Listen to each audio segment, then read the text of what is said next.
Thank you, Mr. Chairman, and I thank you for your engagement as we worked to find a resolve, not necessarily with Sally Jewell, but really trying to ensure that within the Department of Interior, as decisions are made that impact our public lands, our refuges, that there is equal and due consideration for the human beings who live in these regions.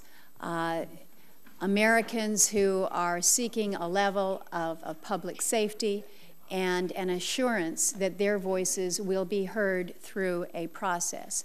As my colleagues know, I have been fighting aggressively to get the Department of Interior to recognize that a 10-mile, one-lane gravel road to be used for non-commercial uses so that the people of King Cove, the Aleut community of 700 and some odd people, can access our state's second longest runway to get out of town when an emergency or a crisis approaches.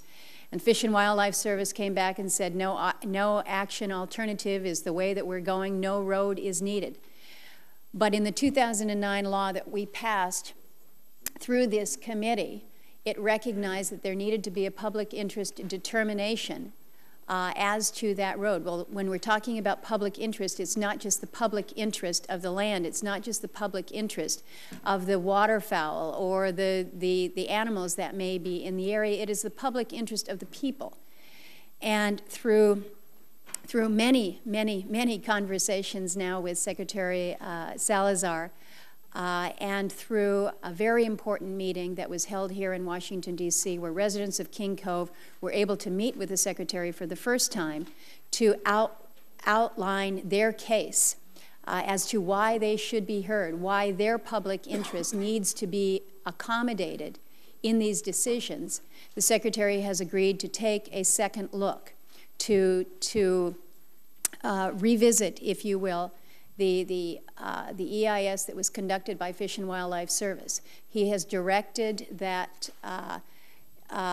the Assistant Secretary of Indian Affairs go out to King Cove and meet with the people and put in place a process for better understanding as to what the public safety needs of the residents of King Cove are.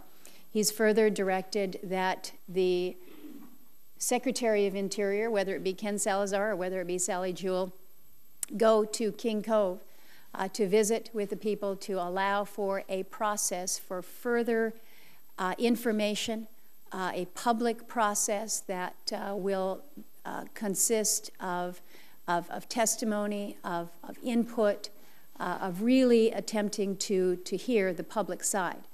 These are important for that process, and they will be factored into a final determination. But at this point in time, no record of decision will be issued until a public process is completed. I appreciate the Secretary's willingness to work with me on this. But again, as I mentioned in my opening comments when Sally Jewell came before this committee, we all have our King Coves. We all have a situation when we're working with or sometimes against our federal agencies and we don't feel like we're being heard. And sometimes the conversations need to go a little bit deeper. Sometimes we need to press a little bit harder to ensure that the interests of our constituents are addressed, whether it's the Aleut people of King Cove, whether it's the people who are out in the West who are worried about an interpretation of the protections for a sage grouse, whether it is my colleague from West Virginia who's worried about the interpretation of what a stream is. These are significant for each of us. I have taken a position typically when president's nominees come before us. I believe that our constitutional responsibility for advice and consent should begin with very thoughtful questions on our part, and ordinarily it should conclude with the president being able to have his nominees confirmed. Our obligation to get our answers to our questions is always a very serious one. And I think the duty weighs most heavily on us when the interests of our constituents are directly at stake. I will tell you, Mr. Chairman, I have been a little bit disappointed with some of the responses that I have received from the nominee. I'm going to press further with her for additional clarification, and we'll be having many conversations with her, I think, as we move forward. I think it's clear from my comments and from all that I've been engaged in this past week, my decision today as it relates to moving Ms. Jewell's name through the committee is not a decision that I take lightly.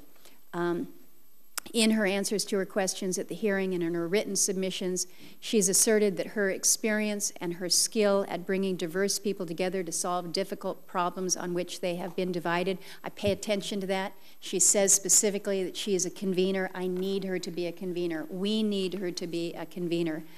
And after evaluating her testimony, meeting with her personally, and then, again, all that we have been engaged with in discussions this week, I will take her at her word as being one who will attempt to use her skills to bring diverse interests and diverse people together, and I will vote to report her nomination today.